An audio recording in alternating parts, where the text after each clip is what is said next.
Okay, right around 2:25 on this Tuesday, July 18th. How's it going, everyone? William Cole here in the Weather Tracker TV Storm Studios. It's time to do a weather model discussion, behind the scenes look at how we're putting together the forecast of the day. It's been a while since we've done one of these, but we are going to try and do these a little more often again. And, this is not necessarily where we show the pretty TV graphics. This is truly where we take you behind the scenes, show you the raw data that, again, we've been looking at as we've been kind of putting together the forecast of the day. We typically put this on our social media, YouTube, Instagram, Facebook, Twitter. Again, if you see it there, feel free to give it a like. Also, feel free to leave a comment as well. But obviously, the big story today, and really as we go through the rest of the work week, it is the heat, right? I mean, today it's just excessively hot out there. It's dangerously hot. Again, here as of right around 2:20, 2:30, currently at DFW, we're at 105.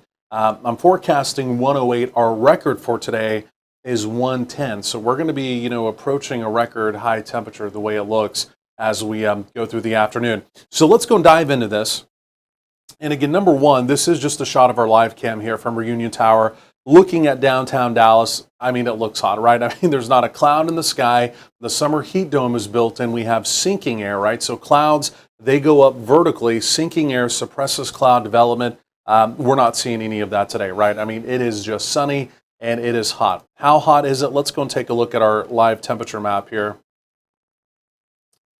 And it's really hot, right? So DFW officially 105, Love Field 103, Alliance over on the Fort Worth side of town currently 106. Also draw your attention out there to Mineral Wells. They're pushing now close to 110, currently at 108. The humidity, the moisture content in the atmosphere, it's a little bit thicker in our eastern counties. Moist air does not warm quite as easy, right? So that's why their temperatures are only in the 90s, but their feels like numbers are also jumping up the chart over there once you factor in that humidity, right? So it's kind of a give and take. Their air temperatures are lower, but the humidity's higher, feels like numbers are higher. But again, truly from 35 west, that's where we've really mixed out a lot of humidity. The air mass has become quite a bit drier. Dry heat feels a little bit better when you're outdoors, right? It's not quite as sticky. But again, on the flip side of things, drier air warms easier. And that's one of the reasons why, especially out in our far western counties, like Graham, Mineral Wells, again, we're seeing some locations out there, again, jumping already to 107, already up to right around 108. The other piece of this, it is the summer heat dome, right? The ridge of high pressure. I want to go and jump into our behind the scenes graphics here. Now, I have a monitor right here. For some reason, we've got something else up on it, so I'm having to look at a monitor over here, so I really can't even see what's going on there. But let's do this. Let's go and jump into our behind the scenes stuff here. And this is number one, just the SPC Mesoanalysis page, right? Anyone can get this. You can get this. Again, SPC Mesoanalysis. During severe weather season, there's, again, about 20 other products we use on this. But what I'm using on this today, this is just the 500 millibar chart. This is giving us the overall setup currently around the country. This time of year for us, we're looking for the summer heat dome, right? So this is what I'm talking about here. This is the summer heat dome. And the one thing about today is that it has kind of shifted a little bit further to the east, right? Yesterday, it was more so out around New Mexico and Arizona. Today, it's expanded deeper into North Texas. One of the reasons why today, along with some of the drier air I was mentioning, our temperatures are hotter today, right? It's going to be the case tomorrow, also into parts of Thursday. If you look off to the north, though, on the northern fringes, this is where the flow is, right?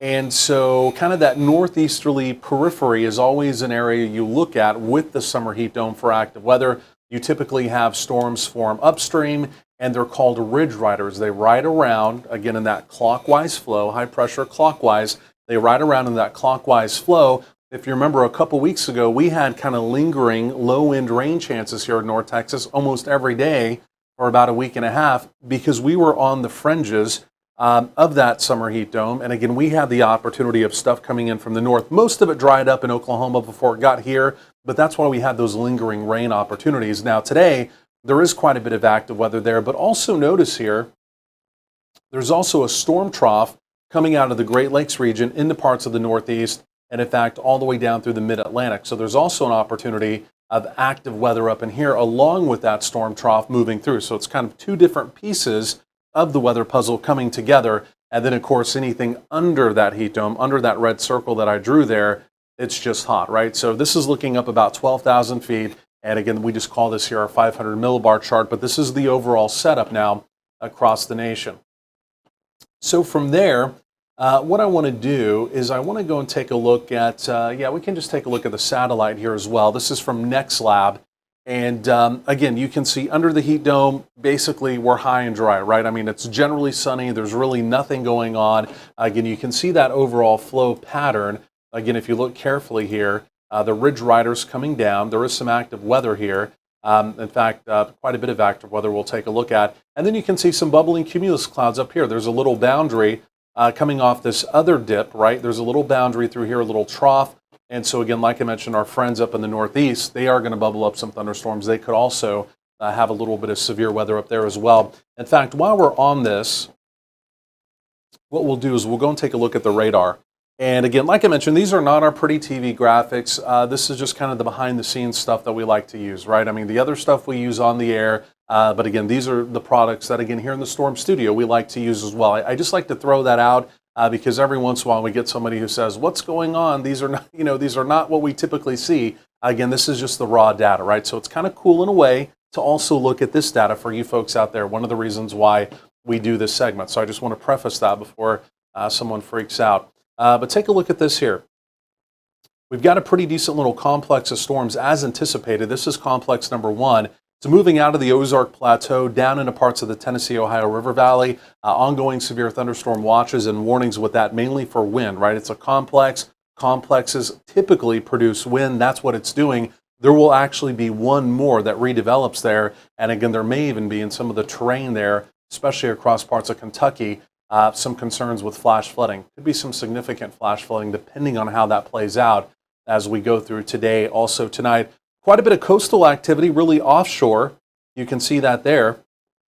And then also down in the Florida Peninsula, sea breeze showers, right? I mean, it's hot, it's humid down there. They're just bubbling up activity. And then again, you can see this activity basically developing. It almost looks linear, right? It looks like a line, and that's developing up along a little boundary or a little trough, right? That trough that's moving through parts of the Northeast. And again, like I mentioned, even in the Northeast, the only real concern with severe weather up there today would be an opportunity of wind, right? Wind is the big concern. Typically in summer, wind is the concern with most severe weather types. Not always, but that is the case for sure today. So just quickly, one more thing here around the nation. We'll take a look at the overall watch and warning map here. And again, we see that severe thunderstorm watch there in pink. And the orange, those are severe thunderstorm warnings. Obviously in the deep south here in the southern plains, those are heat advisories, excessive heat warnings in the bright purple. So again, that obviously has to do with heat. And that's a similar story all the way out into the deep southwest as well. The desert southwest, again, they have ongoing just crazy heat out there as well. Nothing completely out of the ordinary. Again, you're not seeing widespread records being set. Is it a hotter than normal year? The answer to that is yes, but it's not completely unprecedented. You can also see flood watches in effect up across parts of New England. And if you've been following any weather out of New England, you know locations like Vermont. There's a few other locations up there. They've had some excessive rainfall. In fact, some people even calling it a once in a 1,000-year event they had. So they're still trying to dry out. But again, there's more spotty rain moving up there today as well. But elsewhere around the rest of the nation, it's pretty summer-like and it's pretty quiet across, again, like I mentioned, a good part of the country. So here we go. This is the convective outlook. We'll take you through a couple days of this, and then we'll truly dive into our local weather here. But again, you can see the risk of severe weather. This is from the Storm Prediction Center. This is where we typically show kind of the orange, red, and pink map, right? The risk of severe weather for the day. It comes from this right here. It's a derivative of this from the Storm Prediction Center. And again, they've got a slight to an enhanced risk across parts of the heartland. And again, that has to do with that complex of storms that we were just mentioning. And then also look up in the Northeast today. This was marginal earlier. They've now pushed that to slight. Again, main concern up there is wind. And then again, also from the northern plains down into the central plains, also an opportunity of some severe weather as well. Similar story, a wind concern there as well. So that's today's outlook. This would be tomorrow's, and again, very similar, right? You can see almost exactly where the ridge would be. I mean, everything up and around the ridge, right? Under the ridge, it's all dry. All the active weather pinwheeling around the ridge. So again, kind of a similar story for tomorrow. And then day 3, typically with the Storm Prediction Center, these are kind of their more accurate outlooks. Day 1 through 3, they go all the way out extended, but those become a little more haphazard. Similar story, right? Even day 3, what's going on? It's ridge riders, again, moving around that area of high pressure. Again, you can literally see the dome cut out there.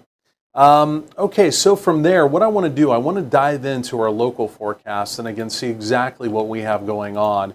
And this is kind of the meat and potatoes of what we really like to do here. And what I want to do is I want to zoom this in just a little bit closer.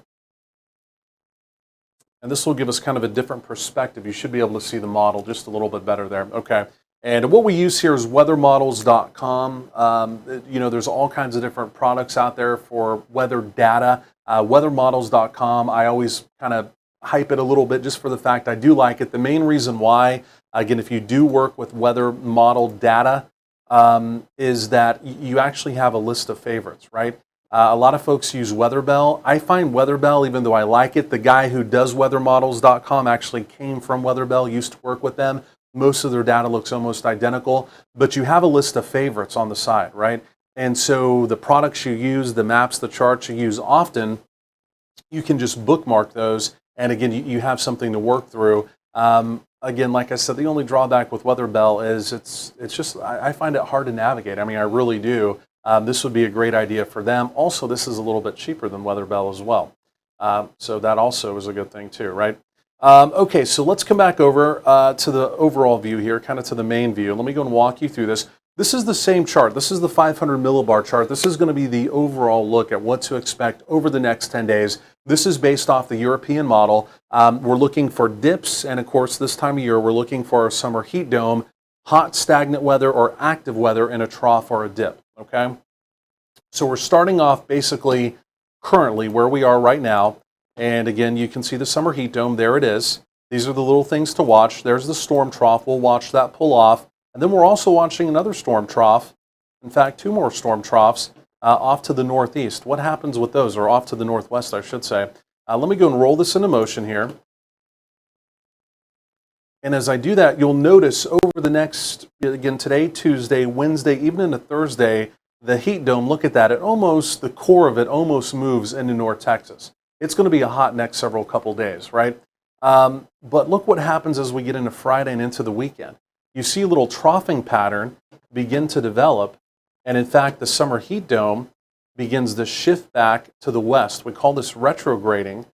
The core of it goes back to the west, and then it allows that northwesterly flow, that ridge riding pattern, to come into North Texas. Number 1, that's good, but number 2, you can see embedded within the flow, we've got a little what we call shortwave trough coming through, which is going to bring a very weak summer cold front into the area. There's not really any cold air with it, but there will be some clouds. There may be an opportunity of some rain, some storms in the area. So maybe Saturday, maybe Sunday, there will be some heat relief, right? It's going to be temporary because take a look at this. As I clear this back off, as we go forward in time, there's the troughing pattern for the weekend. I really should say northwesterly flow pattern, right? Northwesterly flow, watching for things upstream, coming downstream. But then look what happens as we get into next week. That summer heat dome, it comes roaring right back. And so next week looks pretty hot. Next week looks pretty hot and dry. A similar setup to this week. May not be quite as hot as what we're seeing out there today and tomorrow. Next week, hopefully not. But could we have temperatures at or above 100? Right now, the consensus on the data is yes, that we will. Okay. Let's go and take a look at Precip. And what I'm going to do, this is just through the next 10 days. These are Precip estimates. I'm just going to give you an overview of who may see rain over the next 10 days. You can see it's kind of all around us, right? Kind of all around that area of high pressure. But the thing about it is, and what I'm watching very carefully, is this upcoming Saturday. A couple days ago, the data was a little bullish. It definitely wasn't bringing a washout for Saturday, but the data was maybe a little more excited about an opportunity of some rain and some thunderstorm activity with this summer cold front moving in. Starting yesterday, this morning, now even with the newest afternoon data, it's not as excited. Now, I still have a 20% opportunity. We never really had more than a 20% opportunity, but was I maybe thinking about a 30%, maybe kind of beginning to up it a little bit? Yes, but with the latest data coming in, just not looking that excited, right? So let's go and switch over to the actual Precip product. And again, this is still with the European.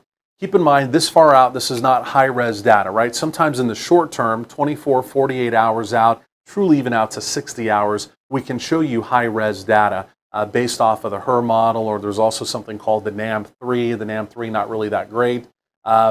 So this will not be high-res. What we're looking at, they're going to be kind of bigger green blobs, but those green blobs are basically saying within a 6-hour window, the model thinks somewhere in this area there could be some type of precipitation. So what we call that is a signal. The model is giving us some type of a signal of precipitation. Okay, then as the forecaster, you kind of drill down and actually make your forecast right off of that data. So this doesn't look as pretty as we're looking at it. Okay, so here's Friday night.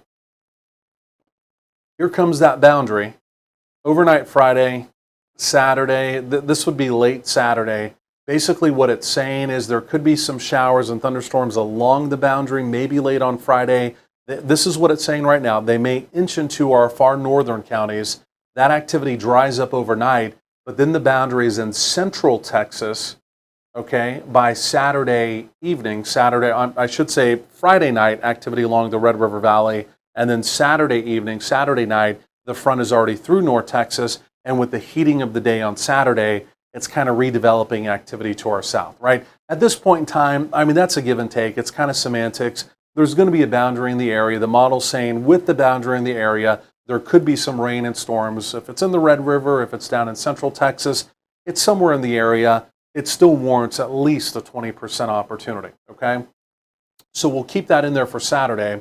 And then as we look at Sunday, the model's not really doing anything on Sunday anymore at all. This was a trend that started yesterday. I've still got a 20% opportunity in there. Sometimes if you have some rain and storms in the summer, you can get a little outflow boundary. Sometimes if the boundary itself doesn't wash out, it's still in the neighborhood, it could still be the trigger of a few, widely scattered showers and thunderstorms. The bottom line is it's not going to be a lot of rain. There could be a few locally heavy downpours underneath a couple of the stronger cells. But again, for your backyard, you're not guaranteed rain this weekend whatsoever. Then as we go forward in time, that's it. I mean, as we get into next week, it goes dry, right? I mean, which is typical. I mean, July, August, those are our dry periods. I mean, none of this is unusual. Sometimes when we go through a summer, sometimes when we go through a hot summer, and, it's hot, it's dry, people, think, hey, this is crazy. What's going on? Well, it's July in North Texas. It's July in Texas. I mean, this is, we do this basically every year, right? So don't be caught off guard by it. But it would be nice, obviously. It would be nice to get a little rain, but it's really not anticipated often as we go through July, okay? So let's do this. I want to take a look at some numbers here as well. And what we're going to do now, we're going to switch over, just to make sure you can see this, I'm going to switch over to, this is what we call the blend of models. And whenever I put together my 12-day forecast, I look at all the different data that we have, all the different data that comes in here, and we look at it all. But this is really what I prefer now. The Weather Service locally and also most nationally use this in their grids. They import this data in when they're making their forecasts, and I think a lot of forecasters around the nation have really caught on to this as well. But this blends all the models together, right? It takes the high res, it kind of favors the Euro, especially in the medium range, but it pulls in other data sets as well. You can actually look online, see the breakdown of that, and it blends it all together. So it doesn't really give you a big up, a big down, a big, this is it, flashing in red, but it kind of gives you an overall trend of what the data is showing. And I really do base most of my forecast off of this, right? So as we're looking at tomorrow, Wednesday, that's going to be more off the high-res rapid refresh model, 106. That specific model has 107 for tomorrow. I'm forecasting 106 here with the blend of models. You can see on Saturday, the blend is still, trimming our temperature down, right? It's still thinking, again, with all the data coming in, it's averaging it out, that, again, there could be some cloud cover. There may be a few storms around. And again, that's going to act to keep our temperature down, right? So it's either going to be, around 95. It will be cooler if we're able to get some clouds and some rain. If not, it's going to be up around 100. So it's one of those deals on Saturday. Right now, it looks good. but Saturday is definitely not a complete lock. Okay, so we're going to monitor that. We truly begin to rebound the temperatures on Sunday. Then you see next week, I mean, you're seeing some 101s, 102s, 104s now back in the forecast. So that summer heat dome is really building back in. We'll compare that just to the Euro data. Okay, this is just based off the Euro. Euro's still keeping us around 107 for tomorrow. Theoretically, depending on truly where we end up today, right now we're still right around 105. 107 to 105 the next couple of days with the ridge in place. I mean, it looks probably pretty doable, right? Friday, still keeping us pretty hot. Here comes the front, the little boundary on Saturday. Again, the Euro trending the opposite direction. I mean, it's really not thinking there's much that's going to happen with that. The Euro has now got us back to 99 on Saturday, 101 on Sunday.